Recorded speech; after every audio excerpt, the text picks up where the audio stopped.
तो चलिए command centre चलते हैं हम सबीना के पास।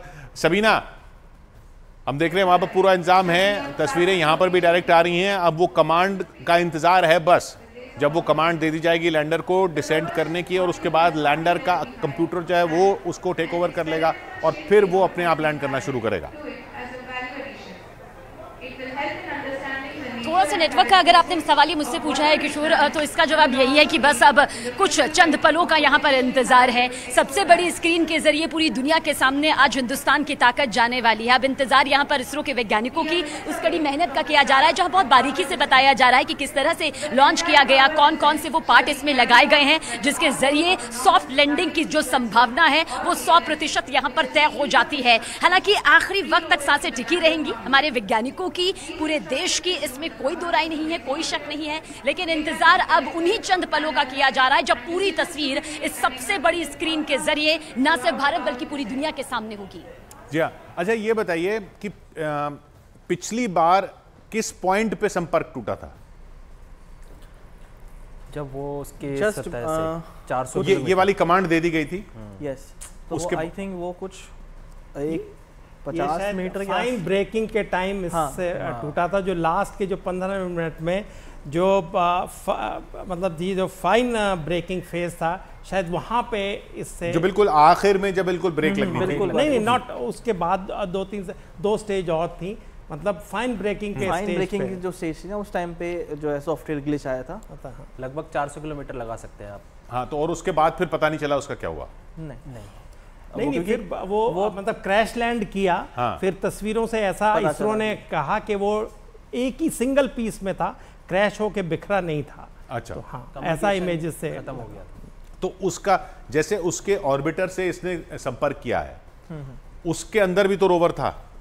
था। उसके रोवर से अब संपर्क नहीं हो सकता पहुंचने के बाद? नहीं, क्योंकि रोवर जो है सोलर पैनल पे चलता वो भी, लेकिन वो तो अंदर ही था, वो अंदर ही रहेगा। सनी की रेज नहीं है तो कैसे कांटेक्ट करता वो।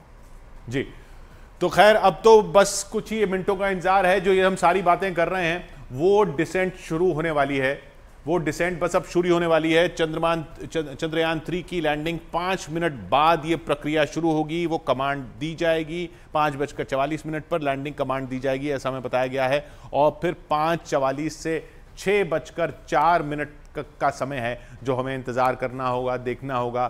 तस्वीरें भी आती रहेंगी और फिर पता चलेगा कि ये मिशन चंद्रयान किस तरीके से लैंडर को वहाँ पर लैंड करवा पाया। सॉफ्ट लैंडिंग कहा जा रहा है कि इस बार कोई गुंजाइश नहीं छोड़ी गई है सॉफ्ट लैंडिंग नहीं होने की। ऐसी क्या एडिशनल किया गया है सिंह साहब इस बार?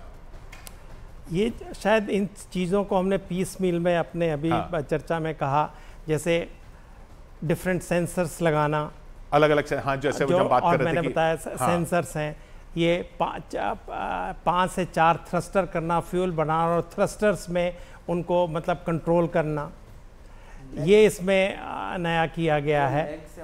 और लेग्स को स्ट्रॉन्ग बनाया गया है। और जो इंफॉर्मेशन है वो मल्टीपल सेंसर से लेके, मतलब they are not depending only on one sensor, चाहे वो ऑल्टीट्यूड की है, चाहे वो वेलोसिटी की है, चाहे सराउंडिंग की है, मतलब उन सब चीज़ों को मल्टीपल सेंसर से इनपुट्स लेके उसको एनालाइज करके, जिससे कि प्रिसीशन लैंडिंग और सॉफ्ट लैंडिंग। ये बताइए वन जी, इकोनॉमिक सुपर पावर बन रहा है इंडिया, इकोनॉमी बहुत बड़ी होती जा रही है। हालांकि हमारा पॉपुलेशन बेस बहुत ज़्यादा है, लेकिन फिर भी इकोनॉमी का साइज़ बहुत ज़्यादा बढ़ता जा रहा है। इस इवेंट से, इसकी लैंडिंग के बाद भारत की इकोनॉमी को कैसे फ़ायदा होगा? बहुत ज़्यादा फ़ायदा होने वाला है इस लैंडिंग के बाद, क्योंकि जो इन्वेस्टमेंट है स्पेस मिशंस में वो बहुत बढ़ेगी। क्योंकि जैसा कि आप जानते हैं, अब तो हमारी इसरो ने प्राइवेट कंपनी के लिए अपने जो है डोर्स ओपन कर दिए हैं कि आप हमारी फैसिलिटी यूज़ कीजिए, हमसे नॉलेज ले लीजिए और आप स्पेस मिशंस कीजिए, सब कुछ कीजिए। तो काफ़ी प्राइवेट ऑर्गेनाइजेशन जैसे स्काई रूट हो गया, अंतरिक्ष हो गया, तो ये एजेंसीज काम भी कर रही हैं, ठीक है। लेकिन इनको दिक्कत आती है फंडिंग की। अगर हमारा ये मिशन सक्सेसफुल हो जाता है तो सिर्फ इंडियन नहीं, बाहर के लोग भी फंडिंग करेंगे। बाहर के लोग भी, आज भी इसरो जो है बाहर के कंट्रीज की सैटेलाइट्स भेजता है, ठीक है, तो वो और भेजेंगे, लोग और रिलाय करेंगे कि यस देख ये कर सकते हैं। ये तो डायरेक्ट स्पेस फैक्टर का फायदा हुआ। इसमें क्या है कि इस मिशन के सक्सेसफुल होने से जो हमारी स्पेस टेक्नोलॉजी की जो क्रेडिबिलिटी है वो अनपैरेलल हो जाएगी। हाँ। और उसके अनपैरेलल होने से क्योंकि एक नया जो बदलाव आया है इसमें जो प्राइवेट सेक्टर का बहुत तेज़ी से आना, हिंदुस्तान में ही नहीं जैसा इन्होंने नाम लिया, विदेश में देखो तो जो एलॉन मस्क की कंपनी है स्पेस एक्स, वो तो शायद दुनिया की सबसे बड़ी प्राइवेट कंपनी हो रही है। और नासा के भी जो फ्यूचर मिशंस हैं उनका एक बड़ा एक आह्वान है कि हम इसको प्राइवेट सेक्टर के साथ करेंगे। वो सब लोग यहाँ आएंगे क्योंकि हम शायद उनको चीपर रेट पे क्वालिटी प्रोडक्ट देंगे, तो उनकी इन्वेस्टमेंट होगी और ये इन्वेस्टमेंट छोटी नहीं होगी। अब इसके साथ क्या है कि हम इससे जो हमारी जो पॉपुलेशन है, ये जो हमारा युवा है, ये जो पढ़ रहा है इंजीनियर, उसका भी एक बड़ा इसमें कॉन्फिडेंस आएगा, क्योंकि हम इसमें दुनिया में एक बहुत अग्रिम श्रेणी में है। तो वो हम एक एचआर डेवलप करेंगे, जो एचआर डेवलप करेंगे ये हो रहा है। अभी देखो जो स्पेस टेक्नोलॉजीज हैं, बस अब कुछ ही सेकंड बाकी वो कमांड वो जाएगी विक्रम लैंडर को लैंडिंग शुरू करने की। सीधा तस्वीरें आ रही हैं बेंगलुरु से, वहां भी इंतजार कि वो कमांड, देखिए मंत्री जी खुद बैठे हुए हैं वहां पर, ये कंट्रोल कमांड सेंटर, यहां से कमांड जानी है, सीधा लैंडर को कमांड जाएगी और लैंडिंग की प्रक्रिया शुरू होगी।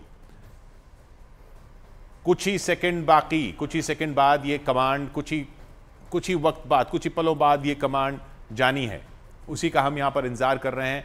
कमांड जाने के बाद विक्रम लैंडर के अंदर जो कंप्यूटर लगे हुए हैं वो टेक ओवर कर लेंगे उसकी लैंडिंग प्रक्रिया। मैं उस पॉइंट पे वापस आना चाहूँगा जी, क्योंकि इससे क्या है कि हमारे को जब बाहर की कंपनियां हमसे काम कराएंगी तो जो हमारा तजुर्बा है इस फील्ड में वो जितना ज़्यादा हो जाएगा कि आगे हम इसमें और अच्छा काम कर पाएंगे, और इससे हमारी इंटरनेशनल लेवल पे बार्गेनिंग पावर बढ़ेगी टेक्नोलॉजी में। जी हाँ, तो चंद्रयान 3 की लैंडिंग प्रक्रिया शुरू। जी हाँ, चांद पर उतरेगा लैंडर, लैंडिंग प्रक्रिया शुरू हो चुकी है।